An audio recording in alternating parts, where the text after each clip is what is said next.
যুক্তরাষ্ট্র ইরানে হামলা চালিয়ে এখন পিছু হটার নীতি নিয়েছে। এখন ডোনাল্ড ট্রাম্প বলছে যে তারা কূটনীতিতে আগ্রহী, যুদ্ধে না। তার মধ্যেও কথার মারপ্যাচ আছে। সেই মারপ্যাচ থাকলেও এটা স্পষ্ট যে যুক্তরাষ্ট্র আর এই যুদ্ধকে এগিয়ে নিতে চায় না। তারা হামলা করে এখানেই এর জবনিকা টানতে চায়।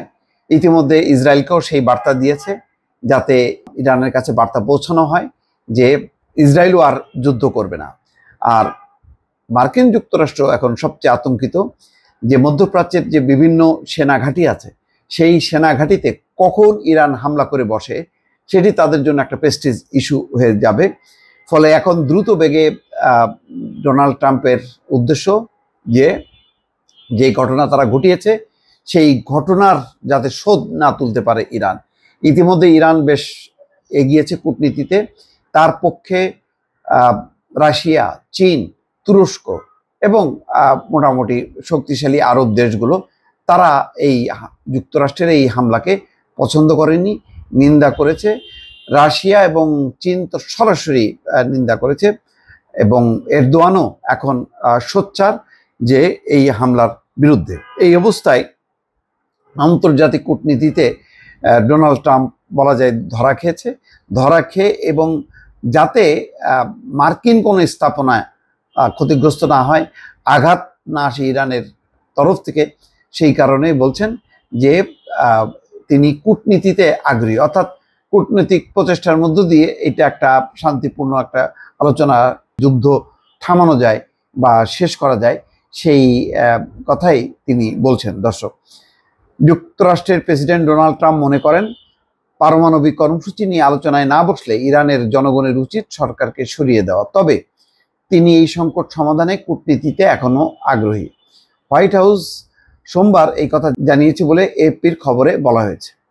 হোয়াইট হাউসের press secretary Karoline Leavitt Fox নিউজকে বলেন, যদি ইরান সরকার শান্তিপূর্ণ কূটনৈতিক সমাধানে রাজি না হয়, তাহলে ইরানিদের কয়েক দশক ধরে দমনকারী এই সহিংস সরকারের ক্ষমতা কেড়ে নেওয়ার অধিকার জনগণের থাকা কি উচিত নয়? এই প্রশ্ন তার। ইরান নিয়ে প্রেসিডেন্ট ট্রাম্প এখনও কূটনীতিতে আগ্রহী। যুক্তরাষ্ট্রের স্থানীয় সময় শনিবার রাতে ইরানে 3টি পারমাণবিক স্থাপনায় হামলা চালায় ওয়াশিংটন। এই হামলার মধ্য দিয়ে যুক্তরাষ্ট্রে ইরানে ইসরায়েলের হামলায় সরাসরি যুক্ত হলো। যদিও মার্কিন শীর্ষ কর্মকর্তারা বারবার বলছেন যুক্তরাষ্ট্রের লক্ষ্য ইরানের সরকার পরিবর্তন নাই। তবে রোববার সামাজিক যোগাযোগ মাধ্যমে ট্রাম্প নিজেই লিখছেন সরকার বদল হবে না কেন। অর্থাৎ ইরান মধ্যপ্রাচ্য নিয়ে আসলে ডোনাল্ড ট্রাম্পের কোনো নীতি নেই। এটা হচ্ছে নেতানিয়াহু, ইসরায়েলের প্রধানমন্ত্রী, তারা যেভাবে পরিচালিত করছে সেইভাবেই নেতানিয়াহু আবেগপ্রবণ হয়ে সেই ঘটনাগুলো ঘটছে। কিন্তু এখন তারা দেখছে যে মধ্যপ্রাচ্যে মার্কিন ঘাঁটিতে হামলার সম্ভাবনা আছে। ইতিমধ্যে কাতার দূতাবাস, মার্কিন দূতাবাস সতর্ক বানিয়ে দিয়েছে যে কাতারে মার্কিনের যে শক্তিশালী ঘাঁটি আছে সেখানে 10,000 সৈন্য আছে। সেই 10,000 সৈন্য যাতে নিরাপদ অবস্থান নেয়, যে কোনো সময় হামলা করতে পারে ইরান। তো এই হামলায় যাতে তারা ক্ষতিগ্রস্ত না হয়। তো বিপদ টের পেয়ে ইতিমধ্যেই ডোনাল্ড ট্রাম্প এখন কূটনীতির কথা বলছে।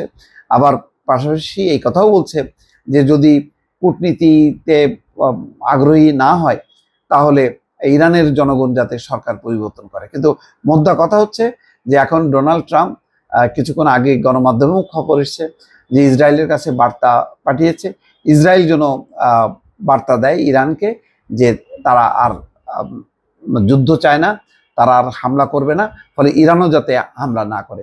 কিন্তু ইরান বলেছে যে তারা মার্কিন যুক্তরাষ্ট্র যে হামলা করেছে তার শোধ না নেওয়া পর্যন্ত তারা এখনই নিবৃত্ত হবে না। ফলে খুব দ্রুতই এই মধ্যপ্রাচ্য বা ইরান ইসরায়েল যুক্তরাষ্ট্রের এই যুদ্ধের সংকট সমাধান হবে, এটি মনে না করার যথেষ্ট কারণ আছে। দর্শক, ভালো থাকবেন। আল্লাহ হাফেজ।